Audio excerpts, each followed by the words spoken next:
Three things you got to get good at in life. You got to remain healthy, survival skills. You got to learn to communicate with other people, which is people skills. And you got to learn how to manage cash flow, the cash flow of money or money management, money skills.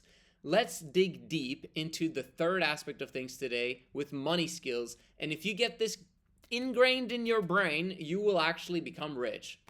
Like, no questions asked. It's impossible for you not to get rich if you apply these principles because they're the basics. And most people don't know the basics and the common sense about money. And so they use their emotions to take care of money, and that don't work very well. Your parents might have told you that money doesn't grow on trees. And yet, that's exactly what it does in today's world, where you get paper money from the bank. It actually does grow on trees. And you can get it to grow on trees for you if you understand these principles. Now, obviously, that fiat money is not real money, okay? Real money is more like gold, silver. You can also say Bitcoin potentially as well.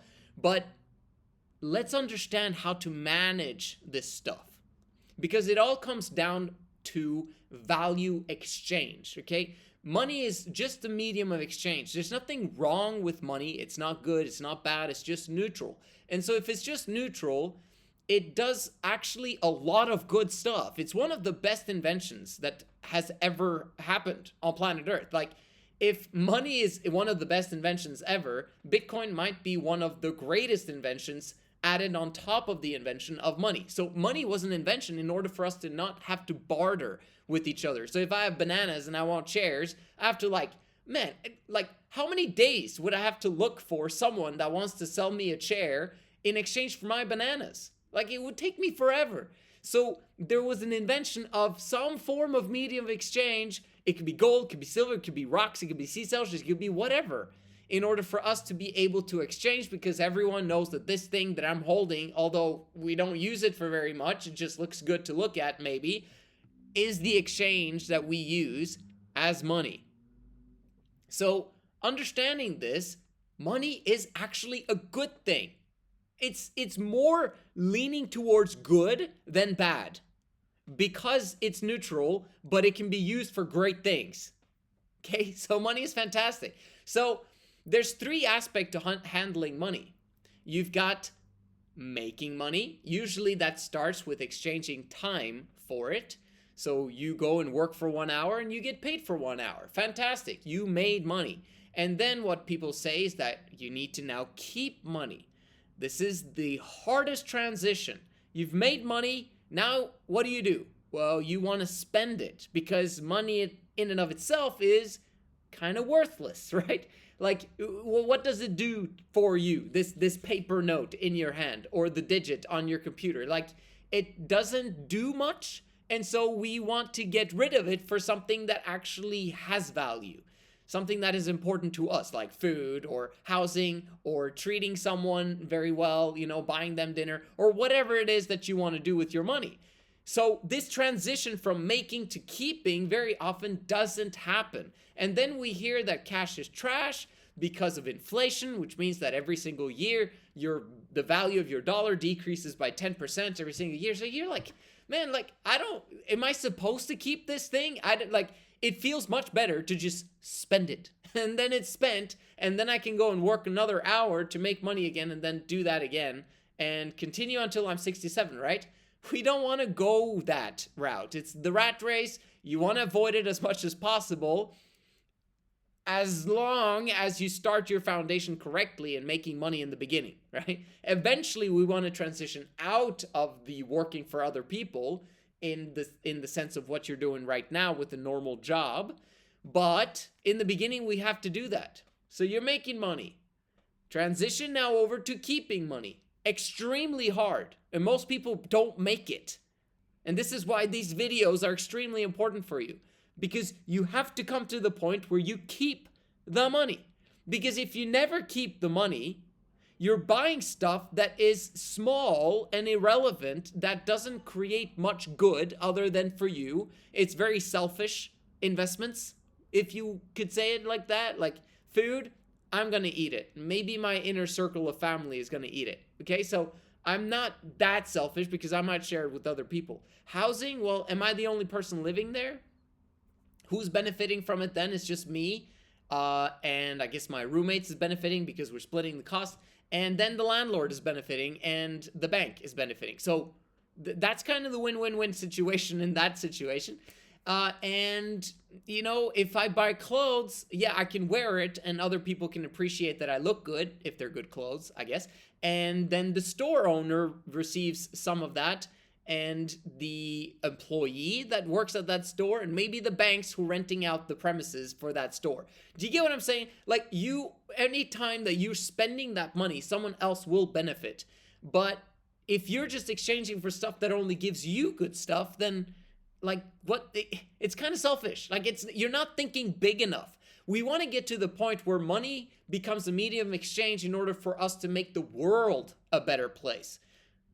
So spending is a big part of that, but what are you spending your money on and how is it helping society? And you want to get to the point where all of your dollars is blessing a lot of people's lives. Right now, you're just blessing a few people's lives, and it's not very helpful to society at large. Do we want the bankers to be the ones that benefit the most from you having money? Do we want the store owners and the people that you're giving, like usually it's the large corporations that you're giving your money to, and then your landlord? That's it, unless you own it yourself, right? Like that's the extent if you only make money and spend it. So if you keep it, now it depends what you do with that keeping. What does keep mean? Well, that could be that you keep it in the bank, because then the bank benefits, but the bank is lending that money out to someone else, so you don't even keep it. You haven't kept it. You literally lent it out, and you gave it away, so you kind of spent it, except for the bank very often will give that back to you when you need it. But they don't always do that. Just so you understand, in the future, we might come to a time where the bank will steal that money or go bankrupt. And so you'll be standing in the line hoping to get your money because the website isn't working anymore, and then it's kind of final. Your money's gone, bro. And you're going to hope that the government is going to give you that money because of FDIC insurance. But if the FDIC insurance is broke, what are they going to do? They're going to print out more money, so the money that you receive afterwards is going to be worth less than what it was in the beginning. Like, do you get what I'm saying? Like, there's no benefit to keeping your money in the bank other than safekeeping. Like, you don't want to keep it at home because people can come in and rob you. But, like, probabilities of that, probably not much. So what else should you do when you keep money? Well, you shouldn't keep money unless you want to have maybe 3 months reserve. Okay, cool. You keep some reserve and you keep stacking, and your net worth is increasing. Maybe you should invest it into things that are durable, like gold, silver, Bitcoin, Ethereum, things that last for a long period of time. Obviously, Bitcoin and Ethereum have a very short track record right now, but it is likely, because of the past 15 years, that things will continue in the right direction when it comes to that. So I'm invested in all of those. So if you understand the aspect of keeping money, you need to understand what money is. And the paper money and the digits that are in your computer in the bank is not really money. So you need to get hold of some money, which is gold, silver, Bitcoin, Ethereum. That's something that you could say has real monetary value exchange in the future. Dollars, you could say that that's money right now, but it's a temporary thing. So you got to understand that part. So now that you've kept some of that money in some form or way, next is to grow that money. But how do you grow money? Well, there you need to educate yourself on things that will actually help you to grow your money. And now we're talking from an employee perspective, because if you are changing the entire roadmap, I'm not an employee. I'm an employee plus investor. Now we're talking, like, that's an improvement from the situation, but that's not what this channel is about, is it? This channel is about helping you to fulfill your true potential by becoming an entrepreneur. You can't truly become a masculine man, like to the optimal sense of the word, and be a true leader if you're not an entrepreneur. That, like founders, you have to become a founder at some point in your life. And even if it's working with other business partners and creating a co-founding type situation where you can make ton of money collaborating with other people, it's either that or starting your own business or taking over someone else's business so that you're owning something, because that's going to lead you towards understanding business, understanding money, understanding how life works so much better than if you're just an employee and an investor. And so you see that this trio, if you will, make, keep, and grow money is kind of limiting your potential. Because the grow aspect, when you are an employee, well, what do you do with it? Well, I guess you put it in the S&P 500. Isn't that what everyone else does? Vanguard, okay, the dollar might go down by 10% and that percentage will increase in the future, but at least the S&P 500 goes up in value compared to the dollar. And why is that? It's because it's businesses. Businesses, as long as they're continuously valuable to people, are going to continuously increase their prices as the dollar goes down in value, which means that the stock market itself is going to be a okay place to store your money compared to going into hyperinflation with your dollar. So it's way better than keeping it in cash, because cash is going to depreciate continuously and be trash eventually. But should you be investing in the S&P 500? It's other people's businesses. So you're saying that you're investing in other people's businesses. So who's benefiting now? Well, I mean, you're benefiting a little bit by maybe getting an average return of 10% per year. That's way better than losing 10% per year, right? And if you're putting it in mutual funds, that's what's going to happen. If you're putting it in a company, well, that's more risky, because how do you know that that specific company is going to do well? If they go bankrupt, you lose all your money. And so you put it in multiple type of companies? Yeah, but then you have to spend time in researching these companies, because you should only invest in things that you actually know and understand. And so most people, what they do is they just put it in the S&P 500. Vanguard mutual funds that has very, very low cost in investing.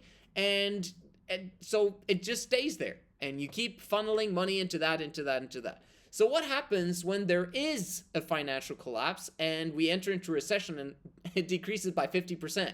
You just lost half of your money. Now, that money is going to come back over time. So over time, you're going to sometimes make 50% on your money in the stock market, 10%, 20%. It doesn't matter. Over a long time horizon, you're going to make more and more money from the S&P 500 if you simply focus on doing that from an employee and investor perspective. Obviously, you can invest in Bitcoin, you can invest in other vehicles, real estate, etc. as an employee without even thinking business. You can do that. And those things, because they are valuable assets, valuable things that you should are way better than investing into cash. But you are a founder. You are an entrepreneur. So these three should be reversed. You're thinking make money, then keep money, then grow money. But it should be the other way around. Meaning, you should grow the money first. Well, Joseph, I don't have any money. You should grow the money first, understand the foundational piece of it, and then you should keep the money, and then you make it. If you're building a house, you want to make sure the foundation is laid. And most people never ever establish their money foundation. And what is a money foundation? It is your financial intelligence. It's understanding, having learned what cash flow is and how money is attracted to you instead of being repelled by you because you're emotional with it and want to spend it as fast as you have it. So if we reverse it, what happens? Well, you're going to start making that foundation of your house now, of your home, of your financial future, if you will. Growing your money before you make it means that you understand that every single dollar that you make in the future, you've set up a system, a plan, a cash flow funnel, okay? Like, imagine the plumbing of a house. You want to make sure that the plumbing happens naturally. The water flows in the correct directions. So if you have that inserted first before you make money, what's going to happen when you are making money? Okay? And what does it mean to grow money? It just means growing your skills to make money. Because that's way more valuable than investing in other people's businesses. You want to invest in your business. And what is the most important part of a business? It's the founder and his skill sets. So you need to learn the skills that it takes to succeed in building a business. And every single dollar that you receive in the beginning of your career should be going towards growing your income. You want to grow the money. That means you need to grow your income. So when you receive $1, before you even take out any money towards rent, towards food, towards helping other people, towards having fun, towards whatever, you first put the correct percentage, and that's up to you what it is, but I recommend a very high percentage in the beginning of your career, and you put that into your grow money fund, your growth fund.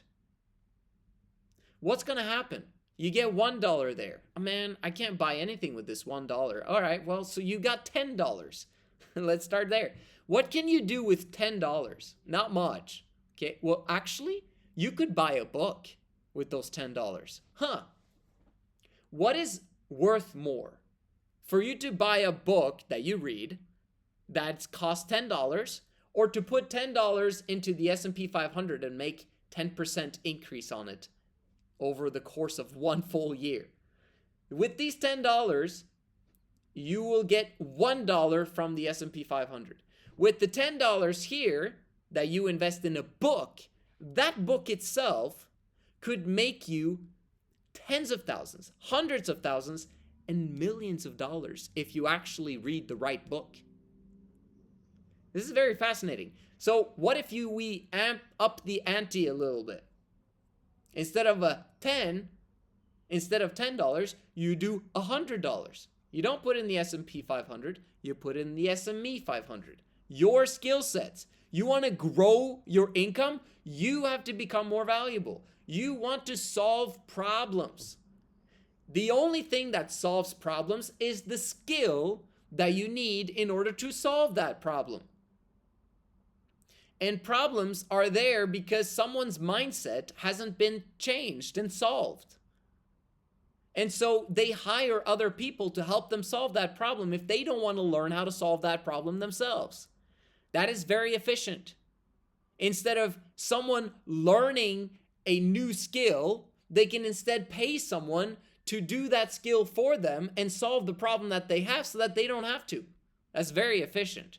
Unless you want to learn all the skills on planet Earth. Like, I don't want to learn plumbing. Like, it's good to know the basics, but I don't want to learn the advanced stuff about it. I don't want to learn how to repair my car, of which I don't have one because I don't care. I don't want one right now. So, do you get what I'm saying? Like, you don't want to do certain things. So you are willing to pay other people that have that skill set.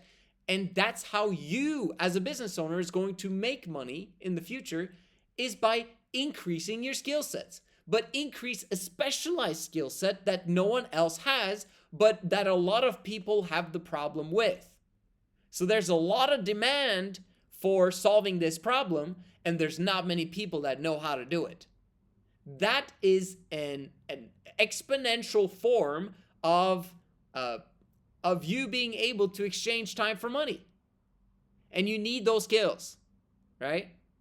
Most importantly, you need the health skills, you need the people skills, and then you need the money skills. So you pay in order for you to gain those skills. Alex Hormozi says that it takes about $50,000 to pay for the skills necessary in order for you to become a millionaire.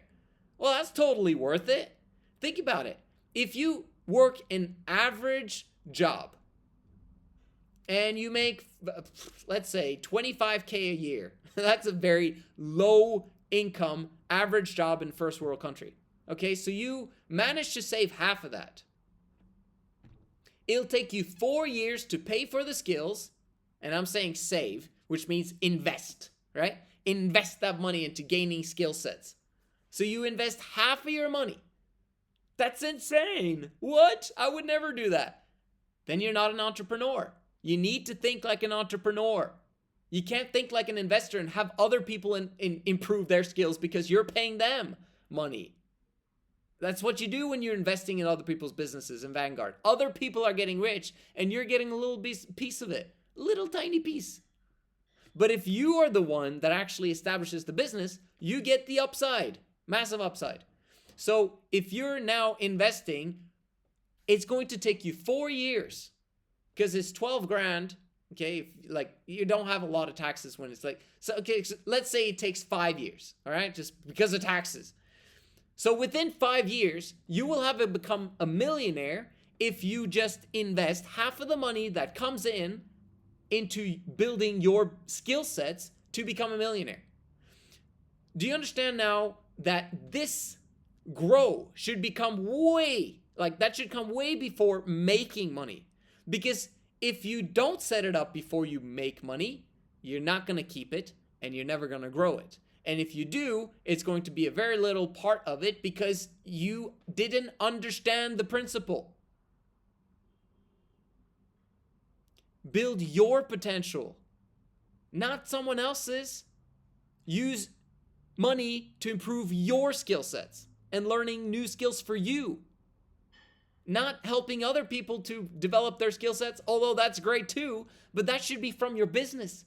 You should be helping people to solve their problems in your business, not by paying the money, and wasting away that money to places where you'll never see a return. Like investing money, yeah, you're going to be investing it into other people's businesses, but at least you get a return. That's the goal, right? So if you understand the grow your income aspect and putting half of your money, at least, if not 75% of your money towards growing your income, we're getting somewhere. Now, the second part is keeping the money before you even make money, right? Because we've reversed it. And I got to repeat it again. It's not make, keep, grow. It's grow, keep, make. So that you understand the order of things. We understand growing your income now continuously. It's all about your skill sets. And that's your education. And then eventually that's tools. And then eventually, once you have a business and there's a lot of people that need your services, you begin to hire employees to simplify and amplify your processes. Amazing. Now you are a business owner. Congratulations. You're creating jobs. So now we're talking about making or keeping the money before we even try to make the money. We're building the foundation. Grow, make. Keeping the money is all about having a reserve. And so this is what I said earlier in the video, is about stacking your net worth continuously over time, even though you have a business. What does that mean? Well, shouldn't I be continuously funneling away money into increasing my skill sets? Yes, but you should also increase your net worth every single month, no matter what. You don't want to go 5 years and continuously invest in your skill sets and be extremely wise and intelligent, and after 2 years have zero money. Like, people will be like, I mean, it doesn't matter what other people think, but you will personally feel maybe that, man, I don't know if I'm progressing. I'm making more money every single month, but my bank account still says it's zero. And I'm still kind of freaking out once in a while because all of my money is going to building up my skill sets. You don't want to put yourself in that position. So a little bit, a small percentage should be going towards increasing your reserves continuously. And that's why I'm saying that you should be investing in gold, silver, Bitcoin, and Ethereum, because they are hard assets. And you could also do it into real estate if you want, but it's hard assets that doesn't require your personal time investment. You want to put all of your time investment and most of your money towards increasing your skill sets to make more money. But then when that money comes in, yes, of course, you put the vast majority back into growing your income and your skill sets so that you keep doing that loop and becomes more and more and more powerful loop of increasing your skill sets, and you develop massive momentum there. But you also want to make sure that you are investing into something that keeps increasing in value over the next 10, 20, 30, 40, 50 years. And that's basically your retirement fund, or money that is like, it's play money for later because you need it as a life-threatening emergency type situation as well. And also for your dependents, if you have any, you want to make sure that your net worth is continuously increasing on a month to month to month to month basis, and you never, ever, ever, ever touch that money. That is setting up your financials and managing your money in the right way. A lot of people would say, no, you should only save and then you spend the rest. And some people would say, no, you should invest the money and save some for reserves and then you should spend the rest. And I'm like, bro, there's no reason why you should save money. Saving money is not good at all, okay? Invest it into things that probably are not going to depreciate anytime soon, okay? For your reserves, for your keeping money. And then you continuously are investing into your growth as an entrepreneur, your skill sets, and then you spend the rest. But you want to make sure that you spend so little of the money that you make, because you want to continuously grow the money. If I could just get this inside of your brain, most of you have already stopped watching this video because I go in circles, and that's okay. But you need to understand this. I wish I could sit in front of you and make sure that you actually do this stuff, because very often you hear this and it goes way past you, but I don't want you to do that. I want you to pause this video or finish watching it, but then watch it again tomorrow. And watch it again the next day, and the next day, and the next day, until you take action on it. And the action that's needed is you setting up the right funnels, the right pathways, the right cash flows to its correct places, so you don't have to think about, should I spend this money, or what should I spend this on? It's not like that. At the end of the month, you should be thinking, man, I'm out of money, because I got tons of money invested into growing my skill sets to make more money, and in my reserves, my Bitcoin reserves or gold reserves or whatever it is, because that's real money. But I'm broke. I don't have money for food. I don't have money for rent. I don't have money for this. Right? You know what? I don't care, because I'm getting rich on this side. That's how money works. And if you want to get good at handling money, that's how you do it, because you will always be your best investment. And you got to do things the right way. Make sure you grow, keep, and make your money, instead of the other way around. That doesn't make any sense, where transitions and things happening all over. Your life is a mess. It's complex if you don't do what I've told you first. Make sure you do it. I'm looking forward to seeing your progress and hearing about that progress in my DMs. Make sure you hit me up on Instagram, Joseph.ONTRACC. I'll see you guys in the next one.